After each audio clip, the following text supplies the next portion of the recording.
Hiya, my name's Charlie and welcome to my channel, and today I'm going to be doing my January monthly wrap up. So all the books that I read in January. I'm going to start with Sincerity by Duffy. I'm just diving straight in today. No messing around with me today. Duffy, Sincerity. This is her most recent collection as far as I'm aware. And yeah, so she wrote it and it says, I can't remember what the synopsis. This collection finds the poet at the height of her power, using her full poetic range, casting her eyes both downwards, inwards into the poems of deeply personal nature and also outwards, taking stock of the world in turmoil. In some of her most radical work yet, we see Duffy satirise and unpick the deception and dishonesty at the heart of our political situation.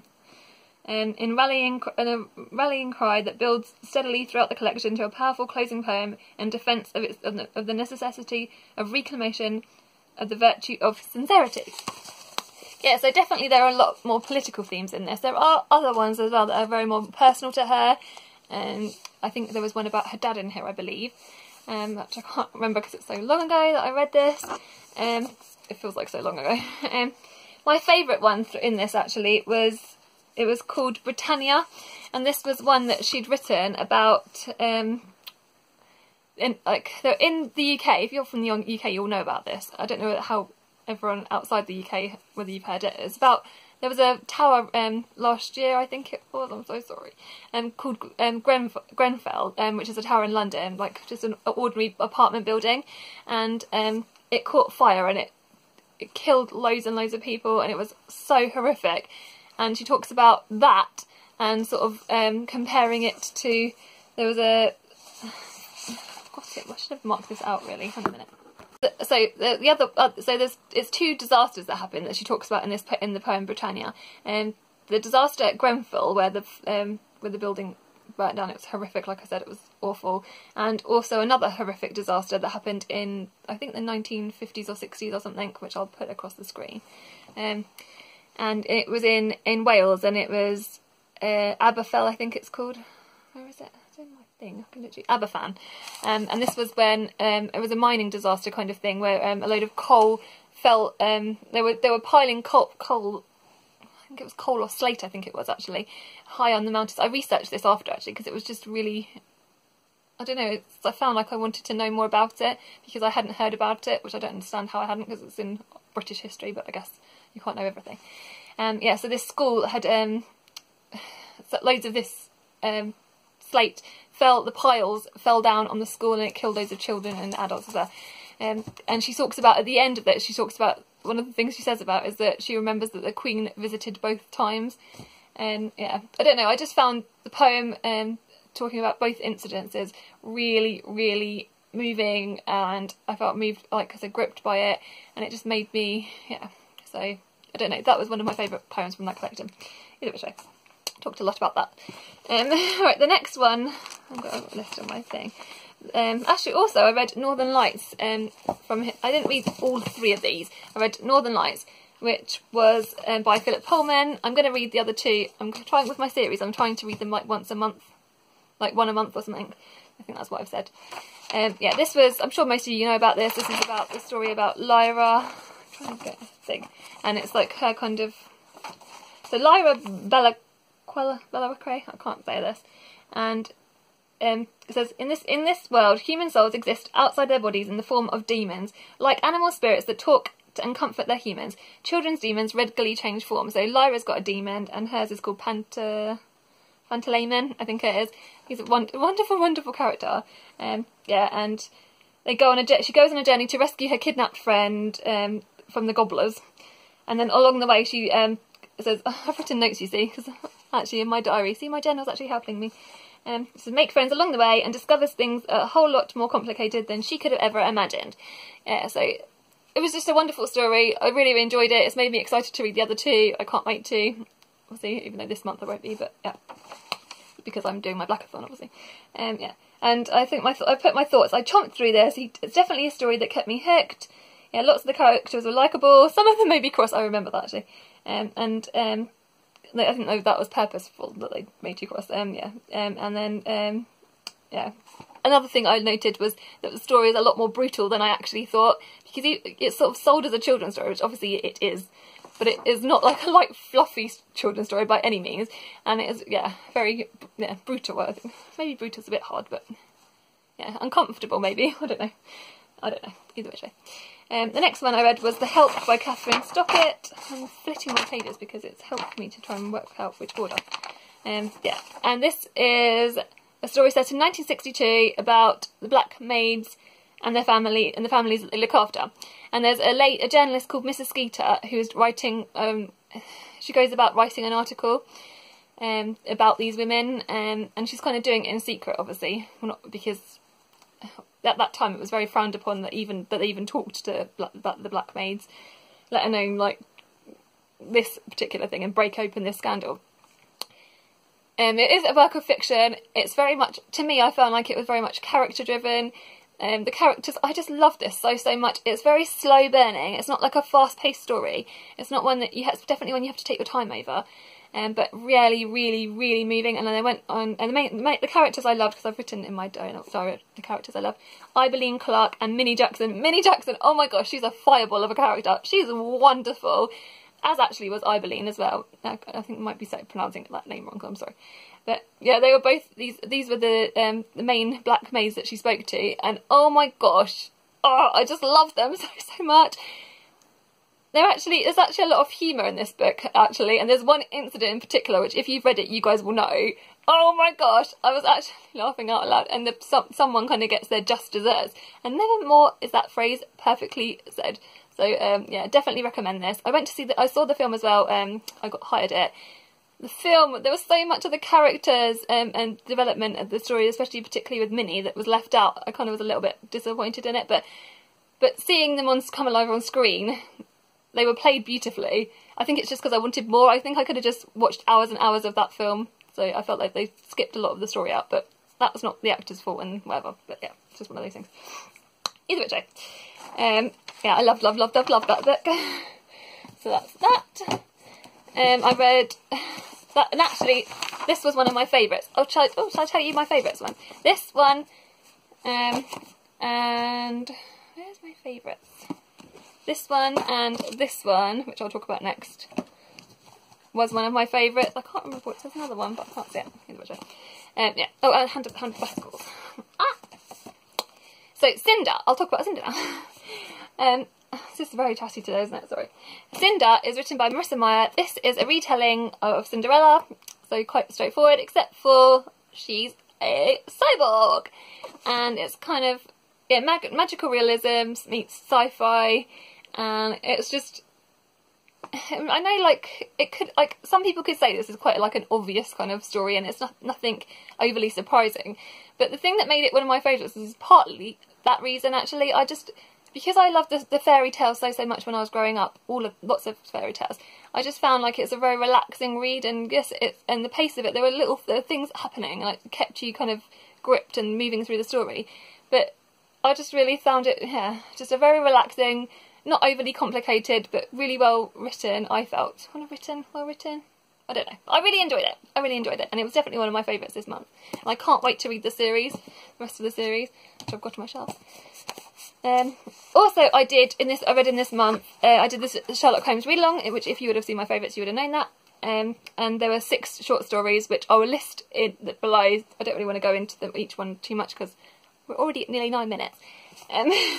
So my favourite of the six short stories was Adventures at Devil's Foot. That was my favourite, and actually the reason it kind of became my favourite, it very much reminded me, it's because the imagery in it that was written by Sir Arthur Conan Doyle, which his prose in that way, like he wrote such beautiful, descriptive, atmospheric books, and this, which is The Hound of the Baskervilles, was definitely an example of that. This is a more filled out like version of kind of The Devil's Foot in many ways, I would say. But so wonderful, so gripping. I'm sure lots of you know about it. It's basically, it says when Sir Charles Baskerville is found in the dead grounds of his country house, his face contorted with fear, Holmes is drawn to a mysterious case involving the ancient family curse, savage brutality, and hellish spectral hound that roams the froggy moors. Yeah, and then it's sort of saying, is there something more going on? And because this is so short, I don't really want to say much more than this. This was just wonderful. Definitely an easy, quick romp of a read, and it's wonderful. So I highly, highly recommend The Hound of the Baskervilles. Definitely one of my favourite reads of the month. Definitely check it out if you haven't already. Chronicles of Narnia, The Magician's Nephew. This basically sets up how Narnia was created, and I hadn't read it before. I thought I'd read it before. Maybe I have, but I can't remember because obviously from childhood, difficult because your memories blur. This was really, really a very quick and simple, sweet read, and yeah, like I said, sets it up for Narnia. So definitely recommend that one. I've got the other books on the shelves. There's 7 in total, so I can't wait to read them all. Frankenstein by Mary Shelley. This is a classic. This is a lovely, beautiful clothline classics. I love the clothline classics. Don't know any of you like guys love them. Yeah, this book. Let me think. What are my main thoughts about this? I've got it written down. It starts you learning about Victor Frankenstein's childhood. Growing up, he's consumed by the idea of the discoveries of life. His experiments lead him to create the monster. So, and then the monster escapes and then wreaks havoc everywhere he goes, kind of thing. Yeah, so that's my notes. Thank goodness I wrote my notes. This was so my thoughts there is that I've written it was a beautifully crafted, well written book. The scenery used was vivid, and Frankenstein himself you actually feel for. Yeah, the character of Frankenstein you kind of. So the Frankenstein isn't the monster. Frankenstein is the guy that creates the monster, which is very much the thing that kind of I don't think many people necessarily realise. But yeah, so even though it's his kind of fault, the things that happen, you do actually feel for him. I did really enjoy this read. It's not my favourite. Like, I think because the whole time I was reading it, I was thinking, oh, it's not as good as Dracula, not as good as Dracula. But it's not really about that because you can't really compare them. But I think in my head, as I was reading it, I wasn't enjoying it as much as that. But it still was really well crafted, beautifully written book, and I can see how it's like the classic that it is, obviously. And I definitely would want to reread this. I think this is one. And as with Dracula, actually. But, yeah, definitely one I want to reread. And, yeah. So, yeah, there you go. Girl in the Tower. I spoke about this, well, I read this as a buddy read with the lovely Bailey from Bailey's Book Bubble, which I will link her channel down below. This was the second book in the Winter Night trilogy. I can't really talk about this too much because it's the second book. But it features the character of Vasya. She is back. Oh, should I say that? No, everyone knows that because it's on the back of the blurb. And either which way, you're not going to have a trilogy without a main character, are you? She's back, and she goes to kind of see her brother, and stuff happens because I don't know what to talk about too much. But yeah, the thing with this is though, there's a character in here who was driving me and Bailey crazy, and we're like, why is he in this book? And he still causes the same amount of trouble if you've read the first one. But I don't want to spoil anything. But yeah. Either way, this was good. This is a lot darker than the first book. This is the only thing I remember I noted that I think I wrote. I really enjoyed this book. It's a lot darker than the first book. Oh yeah, there's trigger warnings in this book as well for things like violent things, and I don't think there's any like rape things. I don't think. No, there's none. It's just it's violence, physical violence. But so there are trigger warnings that come with this. So I found myself being gripped and wanted to turn the pages. I was also getting cross with characters, which does happen a lot in books, which I think that's a good thing though. But yeah, yeah, good book though. It's a great book. I feel like maybe I enjoyed the first one slightly more, but yeah, either way, good book. Recommend it. Very different, a little bit different from the first. So if you didn't like the first one, you might like the second one. I don't know. Mrs. Dalloway, Virginia Woolf. This is like Virginia Woolf writes stream of consciousness type books, and there's no chapter breaks in this book. So when you go into this bearing that in mind. It's a very, very short story. It's only 200 pages. Have I written? Yeah, the writing, Virginia Woolf's writing is beautiful, and I remember that. But also, I don't know. I didn't enjoy it as much. I read A Room of One's Own, and that's obviously a very different kind of book actually, because it's more essay-esque and it's very short. But yeah, I preferred the other one. But this is it. Her writing's really gorgeous, and I do want to read more of Virginia Woolf's works. So sorry to put that there. But yeah, it was good. It's basically about. There's I haven't even written a synopsis. London at the end of the First World War, Boston summer heat, and Clarissa, Mrs. Dalloway, which is Mrs. Dalloway, Clarissa is Mrs. Dalloway, prepares for one of her charming evening parties. That's right, so it's like basically set over the course of a day, I believe, and there's other characters that come along. And there's, yeah, I'm kind of seeing what happens. She suddenly said, startled by the force around her, Septimus Warren going quietly mad with shell shock. Yeah, I remember his character. Yeah, it was really, really interesting. But yeah, I don't know. It wasn't my favourite book that I read, just being honest. I also read The Wind in the Willows, Kenneth Grahame. This is on my bookish poster, as I will do an update. I think I'm going to do an update in March for this, maybe the end of March. I planned a lot of my videos out already, so I think it'll be the end of March. Yeah, either which way. This was good. This was a children's story, and it's about Toad Hall. He kind of is such a funny character, and he kind of goes off the rails, and he's just really funny, and it's how his friends kind of help him, and yeah. This is a really, really wonderful book. It's a children's book. There's nothing, it wasn't like, yeah, it was just wonderful. It wasn't my favourite again, but I still really, really enjoyed it. So, yeah. That Toad of Toad Hall, he's a cheeky, cheeky chappy. I also read a poetry collection by Anne Sexton, Transformations. These are sort of like based upon fairy tales and stuff. It was good, it was okay. There was one in here actually that's based upon, I can't remember the name of it. So there's one in this book, one of the poems in this book, which is the fairy tale behind, you know, the Jessie Burton's children's story.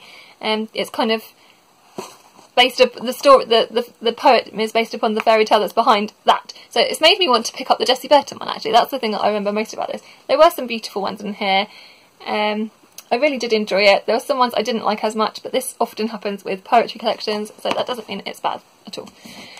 I read Wundersmith. This is the second story in the Nevermore series. I didn't actually really like that this much. I started this in November last year and put it down because I wanted to read Christmas books, and maybe that's why I didn't like it as much, but I think my mental health wasn't in the best of places when I was trying to read this.